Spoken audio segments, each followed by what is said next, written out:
ರಾಮನೂರಿನ ರಾಜ ವೈಭವವನ್ನು ಇಡೀ ದೇಶ ಇವತ್ತು ಕಣ್ತುಂಬಿಕೊಂಡು ಒಂದು ರೀತಿ ಧನ್ಯತಾ ಭಾವದಲ್ಲಿದೆ. ನಾವೆಲ್ಲರೂ ಧನ್ಯರು, ನಾವೆಲ್ಲರೂ ಪುಣ್ಯ ಮಾಡಿದಂಥವರು ಅಂತ. ಯಾಕಂದರೆ 5ಕ್ಕೂ ಹೆಚ್ಚು ತಲೆಮಾರುಗಳ ಹೋರಾಟ ಜೊತೆಗೆ 500 ವರ್ಷಗಳ ಹೋರಾಟದ ಜೊತೆಗಿನ ಬಲಿದಾನ ಎಲ್ಲದಕ್ಕೂ ಅರ್ಥ ಸಿಕ್ಕಂಥ ದಿನ ಇವತ್ತು ಅಂತ. ಅದರ ಸಂಪೂರ್ಣ ವಿವರಣೆಯನ್ನು ನ್ಯೂಸ್ ಫಸ್ಟ್ ಬೆಳಗ್ಗೆಯಿಂದನೂ ನೇರ ದೃಶ್ಯಗಳ ಸಮೇತ ನಿಮ್ಮ ಮುಂದೆ ಬಿತ್ತರಿಸ್ತಾ ಇದೆ. ನಮ್ಮ ಜೊತೆಗೆ ಇವತ್ತು ಬೆಳಗ್ಗೆಯಿಂದ ಕೂಡ ಶೆಲ್ವಪಿಳ್ಳೈ ಅಯ್ಯಂಗಾರರು ಕೂಡ ಇದ್ದಾರೆ. ಅಯ್ಯಂಗಾರ್ರೆ, ಈಗ ಸಂಪೂರ್ಣವಾಗಿ ಆ ಮೂರ್ತಿಯ ಕೆತ್ತನೆ, ಶಿಲ್ಪಶಾಸ್ತ್ರ ಮತ್ತು ಅದರ ಅಲಂಕಾರಕ್ಕೆ ಸಂಬಂಧಪಟ್ಟ ಹಾಗೆ ತಿಳಿಸ್ಕೊಡ್ತಾ ಇದ್ರಿ. ಇನ್ನು ತೆಂಗಳೆ ತಿರುನಾಮ ಅನ್ನುವಂಥದ್ದು ಉಲ್ಲೇಖ ಆಯಿತು ಇವತ್ತು. ಅದನ್ನು ವರ್ಣಿಸುವಾಗ ಪ್ರತಿಯೊಂದನ್ನು ಕೂಡ ಬಿಡಿಸಿ ತಿಳಿಸೋ ಸಂದರ್ಭದಲ್ಲಿ ಏನು ಹಾಗಂದ್ರೆ ಅದರ ಮಹತ್ವ ಏನು ಅನ್ನೋದ್ರ ಬಗ್ಗೆ ತಿಳಿಸ್ಕೊಡ್ಬೋದಾ?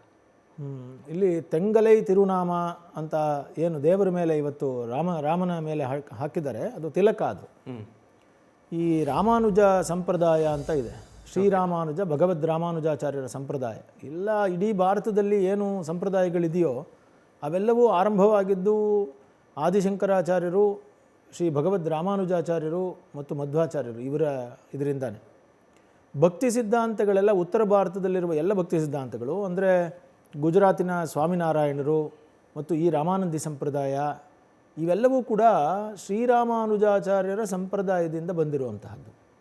ಅದರಲ್ಲಿ ತಿಲಕವನ್ನು ಹಾಕುವಂತಹ ಕ್ರಮದಲ್ಲಿ 2 ಬಿಳಿಯ ನಾಮಗಳು ಮತ್ತು 1 ಮಧ್ಯನಾಮ ದೇವರ ಮೇಲೆ ಹಾಕಿರುವಂತಹದ್ದು, ಮತ್ತು ಕೆಳಭಾಗದಲ್ಲಿ ಒಂದು ಪದ್ಮದ ಚಿಹ್ನೆಯಲ್ಲಿ ಹಾಕಿರುವಂತಹ ಒಂದು ಮೂಗಿನ ಮೇಲೆ ಒಂದು ಇದು. ಸೊ ನೀವು ನಾರ್ತ್ ಇಂಡಿಯಾದ ರಾಮಾನಂದಿ ಸಂಪ್ರದಾಯ ಇವತ್ತೇನಿತ್ತೋ ಅವ್ರನ್ನೆಲ್ಲ ನೋಡಿದ್ರೆ ಅವರೆಲ್ಲ ನಾಮಗಳನ್ನು ಹಾಕೊಂಡಿರೋದು ನಮಗೆ ವಿಡಿಯೋದಲ್ಲಿ ಬೇಕಾದಷ್ಟು ಸಿಗ್ತದೆ. ಆ ನಾಮವನ್ನು ತೆಂಗಲೈ ನಾಮ ಅಂತ ಕರೀತಾರೆ. ಅಂದರೆ ನಮಗೆ ಅದು ದೇವರಿಗೆ ಅದು ಅಲಂಕಾರ, ನಮಗೆ ಅವನ ಪಾದದ ಚಿಹ್ನೆಗಳು.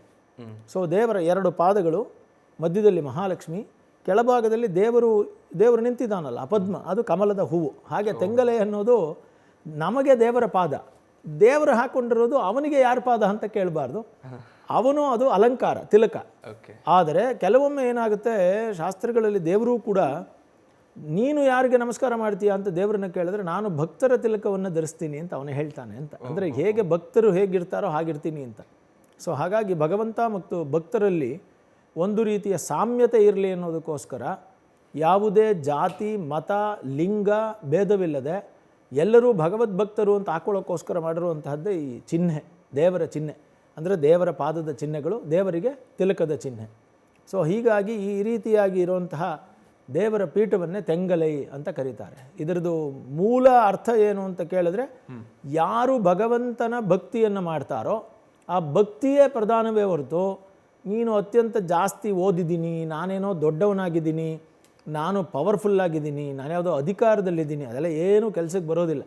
ನಾವೆಲ್ಲ ಯಾರಪ್ಪ ಅಂತಂದರೆ ದೇವರ ದಾಸರು ಅಷ್ಟೇ, ದೇವರ ಭಕ್ತರು ಅಷ್ಟೇ ಅಂತ ತೋರಿಸೋದಕ್ಕೋಸ್ಕರ ಹಾಕೊಳ್ಳೋದೇ ಈ ತೆಂಗಲೈ ನಾಮ. ಅದ್ಭುತ.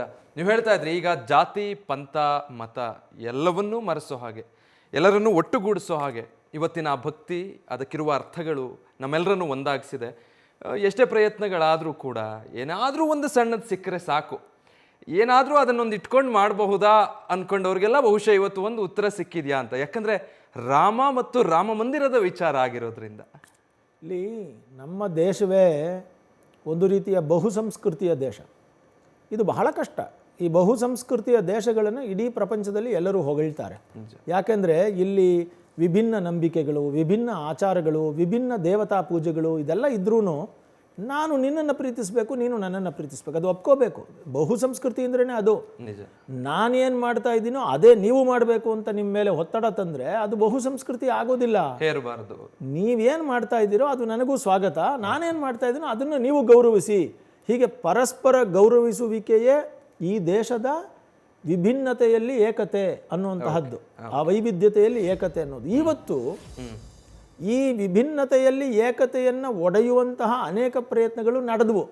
ಯಾಕಂದರೆ ನೀನು ಬೇರೆ, ನಾನು ಬೇರೆ, ನಂದು ಬೇರೆ, ನಿಂದು ಬೇರೆ ಅನ್ನೋದೆಲ್ಲ ಬಂತು. ಆದರೆ ಎಲ್ಲವೂ ಹೊರಟೋಗಿ ಇವತ್ತು ರಾಮ ಮಂದಿರದ ಪ್ರತಿಷ್ಠೆಯಲ್ಲಿ ಏನು ನಮಗೆ ಒಂದು ಸಂದೇಶ ಅಂತ ಹೇಳಿದ್ರೆ, ಅಲ್ಲಿ ನೋಡಿ ಆದಿಶಂಕರಾಚಾರ್ಯರ ಎಲ್ಲ ವರ್ಗ ಇತ್ತು, ಭಗವದ್ ರಾಮಾನುಜಾಚಾರ್ಯರ ಅನುಯಾಯಿಗಳಿದ್ದರು, ಭಗವನ್ ಮಧ್ವಾಚಾರ್ಯರ ಅನುಯಾಯಿಗಳಿದ್ದರು, ನಿಂಬಾರ್ಕರವರಿದ್ದರು, ವಲ್ಲಭಾಚಾರ್ಯರಿದ್ದರು, ನಿರಹಂಕಾರಿಗಳಿದ್ದರು, ಬೈರಾಗಿಗಳಿದ್ದರು, ವೀರಶೈವರಿದ್ದರು, ಲಿಂಗಾಯತರಿದ್ದರು, ಆಮೇಲೆ ಪುಷ್ಟಿ ಮಾರ್ಗದವರಿದ್ದರು, ಆಮೇಲೆ ಗುರುನಾನಕ್ ಪದ್ಧತಿಯವರಿದ್ದರು, ಬೌದ್ಧರಿದ್ದರು, ಜೈನರಿದ್ದರು, ಮುಸ್ಲಿಮರಿದ್ದರು, ಕ್ರಿಶ್ಚಿಯನ್ಸ್ ಇದ್ದರು, ಯಾರಿರಲಿಲ್ಲ ಅಲ್ಲಿ. ಆದರೂ ಕೂಡ ಎಲ್ಲರೂ ಏಕಾಂತವಾಗಿ ಭಗವಂತನ ಭಕ್ತಿಯನ್ನು ನಂಬಿಕೊಂಡು ಆ ಸಂಸ್ಕೃತಿಯಲ್ಲಿ ಒಂದಾಗಿ ಎಲ್ಲ ಮಾಡಿದ್ರು. ಬಹುಶಃ ಸಂದೇಶ ಏನು ಅನ್ನುವಂಥದ್ದು ಅರ್ಥ ಆಗಿರುತ್ತೆ ಅನ್ಸುತ್ತೆ. ಸುದೀರ್ಘವಾಗಿ ಸಂಪೂರ್ಣ ಇಂಚಿಂಚು ಮಾಹಿತಿಯ ಜೊತೆಗೂ ಇಂಥ ಸೂಕ್ಷ್ಮ ವಿಚಾರಗಳನ್ನು ಕೂಡ ಬಹಳ ಸರಳವಾಗಿ ಅತ್ಯದ್ಭುತವಾಗಿ ನಮ್ಮ ಪ್ರೇಕ್ಷಕರಿಗೆ ಇವತ್ತು ಬೆಳಗ್ಗೆಯಿಂದ ತಿಳಿಸ್ಕೊಟ್ಟಿದ್ದೀರಿ.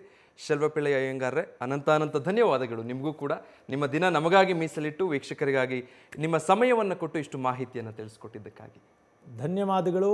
ನಾನು ಸಹ ಇವತ್ತು ಆನ್ ಸ್ಕ್ರೀನಲ್ಲಿ ಇದನ್ನು ನೋಡಬೇಕಾಗಿತ್ತು. ಇದನ್ನು ಲೈವ್ ಫಸ್ಟಲ್ಲೇ ಕುಳಿತುಕೊಂಡು ನಾನು ಹೇಳ್ತಾ ನೋಡಿದ್ದು ನನಗೂ ಕೂಡ ಶ್ರೀರಾಮಚಂದ್ರನ ಒಂದು ಅನುಗ್ರಹ ಸಿಕ್ಕಂಗಾಗಿದೆ. ಕಡೆಯಲ್ಲಿ ಒಂದು ಶ್ಲೋಕವನ್ನು ಹೇಳಬೇಕು, ಶ್ರೀರಾಮಚಂದ್ರನ ಪಟ್ಟಾಭಿಷೇಕದ ಶ್ಲೋಕ. ಖಂಡಿತ ಇದು ರಾಮಾಯಣದ ಕೊನೆಯಲ್ಲಿ ರಾಮನಿಗೆ ಪಟ್ಟಾಭಿಷೇಕ ಆಯಿತು ಅಂತ ಬರೋದು.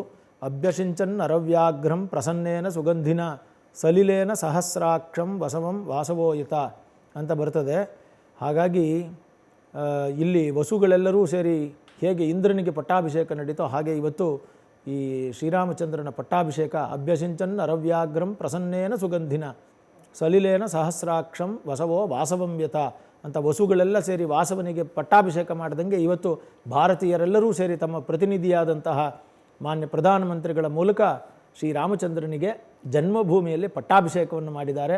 ಇಂತಹ ಪಟ್ಟಾಭಿಷೇಕ ಸಂಭ್ರಮದಲ್ಲಿ ನಾನು ಭಾಗಿಯಾಗಿದ್ದಕ್ಕೆ ನನಗೂ ಕೂಡ ಸಂತೋಷ ಆಗಿದೆ. ಅದಕ್ಕಾಗಿ ನಾನು ಕೂಡ ನ್ಯೂಸ್ ಫಸ್ಟ್ ಎಲ್ಲ ಬಳಗಕ್ಕೆ ಧನ್ಯವಾದಗಳನ್ನು ಅರ್ಪಿಸ್ತೀನಿ. ಧನ್ಯವಾದ ಅಯ್ಯಂಗಾರ್ರೆ.